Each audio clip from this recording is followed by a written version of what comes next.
ভারতের শাসক গোষ্ঠী বিভেদের রাজনীতি ও বাংলাদেশ বিরোধী মিথ্যাচারে লিপ্ত রয়েছে বলে মন্তব্য করেছেন তথ্য ও সম্প্রচার উপদেষ্টা নাহিদ ইসলাম।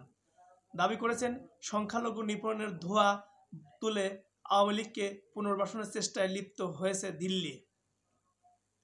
মঙ্গলবার রাতে নিজের ভেরিফাইড ফেসবুক ও এক্স অ্যাকাউন্টে এক বিবৃতিতে তিনি এ দাবি করেন।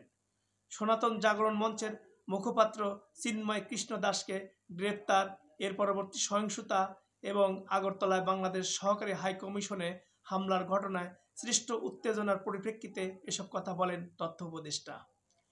ইংরেজিতে লেখা এ বিবৃতিতে নাহিদ ইসলাম বলেন, পশ্চিমবঙ্গ, ত্রিপুরা ও আসামের সাথে বাংলাদেশের ঐতিহাসিক ও সাংস্কৃতিক সম্পর্ক রয়েছে। তারা আমাদের স্টেক হোল্ডার। বাংলাদেশে চলমান গণ অভ্যুত্থানের সময় কলকাতা ও দিল্লির ছাত্ররা আমাদের সঙ্গে একাত্মতা প্রকাশ করে শেখ হাসিনার নৃশংসতার বিরুদ্ধে প্রতিবাদ জানিয়েছে। ভারতের এই গণতন্ত্রপ্রেমী মানুষেরা বাংলাদেশের বন্ধু।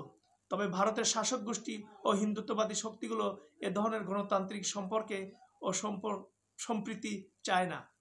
তারা বাংলাদেশের গণ অভ্যুত্থান এবং ছাত্রদের রাজনৈতিক জাগরণকে হুমকি হিসেবে দেখে। ফলে তারা বাংলাদেশের বিরুদ্ধে বিদ্বেষ পোষণ করেছে। এ উপদেষ্টা বলেন, সংখ্যালঘু নিপীড়নের ধোঁয়া তুলে ফ্যাসিবাদী আওয়ামী লীগকে পুনর্বাসন এবং বাংলাদেশের গণতান্ত্রিক ও দেশ পুনর্গঠন প্রক্রিয়া ব্যাহত করার চেষ্টা করছে দিল্লি।